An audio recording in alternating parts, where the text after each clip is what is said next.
Bismillahirrahmanirrahim.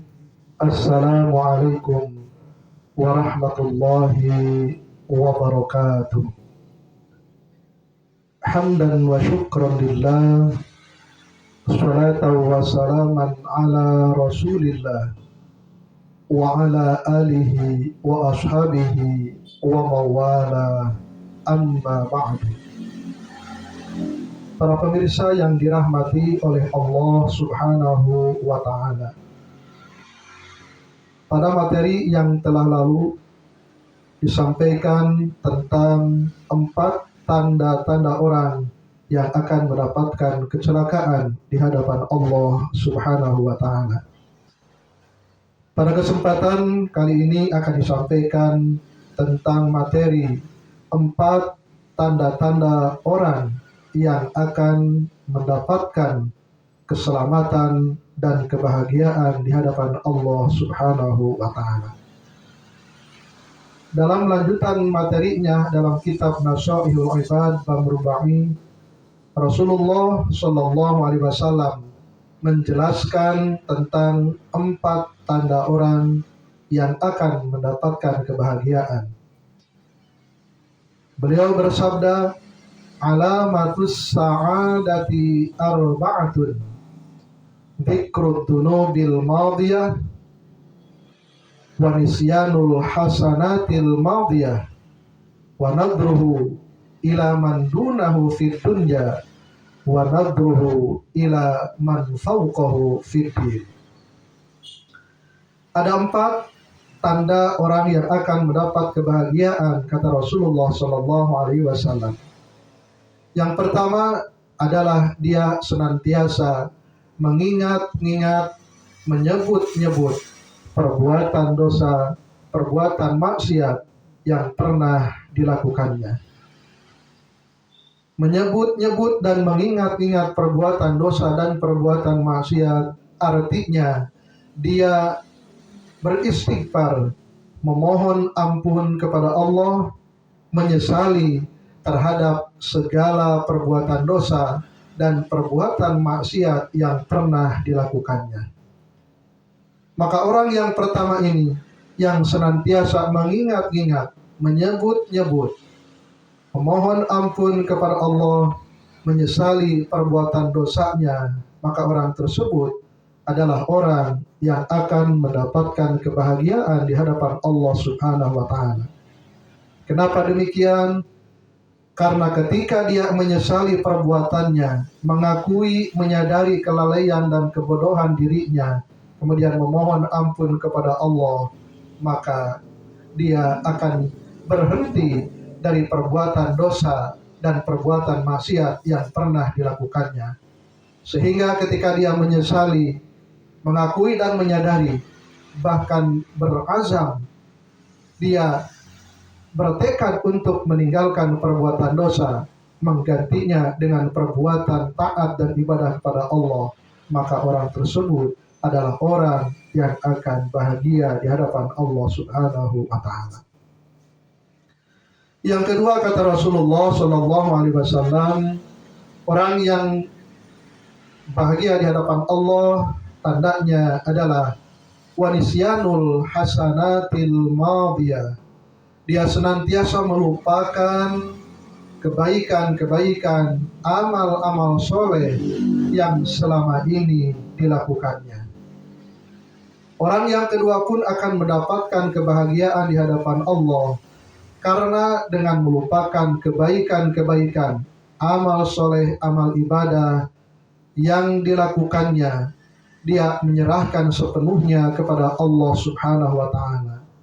Lantas kemudian dia memohon kepada Allah supaya amal solehnya diterima oleh Allah dan diberikan kekuatan untuk terus meningkatkan kuantitas dan kualitas kebaikan, kualitas ibadah, amal soleh di masa-masa yang akan datang. Maka beruntunglah orang-orang yang senantiasa melupakan kebaikan-kebaikan yang selama ini dilaksanakannya, sehingga sudah tidak terhitung lagi kebaikan-kebaikan, amal ibadah, amal soleh. Dia hanya berharap untuk selalu istiqomah dalam berbuat kebaikan dan berbuat ketaatan. Yang ketiga, kata Rasulullah Sallallahu Alaihi Wasallam, orang yang akan mendapatkan kebahagiaan di hadapan Allah, tandanya adalah wa nadruhu ila man dunahu fid dunya. Dia senantiasa melihat kepada orang yang di bawahnya dalam aspek keduniawian. Dia senantiasa bersyukur kepada Allah dengan segala kenikmatan yang selama ini diberikan kepada dirinya. Dengan melihat kepada orang yang di bawahnya dalam aspek dunia, maka sebagaimana yang telah saya sampaikan tadi, orang tersebut telah beruntung kepada Allah karena dia mampu mensyukuri setiap kenikmatan-kenikmatan yang diberikan oleh Allah kepada dirinya. Maka ketika dia bersyukur kepada Allah, Allah pun akan menambahkan kenikmatan-kenikmatan yang lain. Dia merasa puas, bersyukur dengan apa yang dimilikinya dalam aspek keduniawian. Sehingga dia mengatakan, Alhamdulillah, terima kasih ya Allah, aku memiliki motor, orang lain mah memiliki sepeda. Alhamdulillah ya Allah, saya diberikan kesehatan oleh Allah, orang lain ternyata masih banyak yang sakit.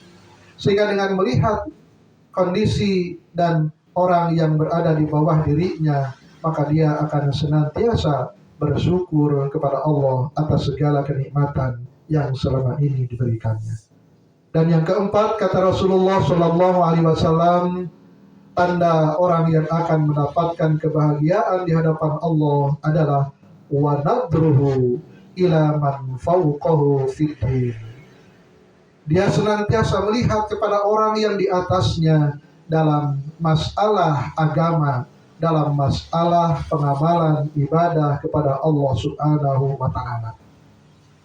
Maka golongan yang keempat ini, orang yang keempat ini tentunya juga akan mendapatkan kebahagiaan di hadapan Allah Subhanahu wa Ta'ala. Karena apa?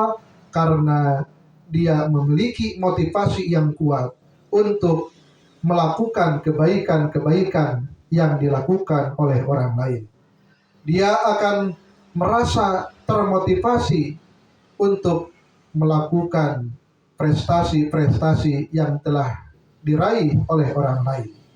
Misalnya dia mengatakan, ya Allah, orang lain sudah mampu melaksanakan ibadah haji. Ya Allah, tolonglah aku, berikanlah aku rezeki yang barokah supaya aku mampu melaksanakan ibadah haji seperti orang tersebut.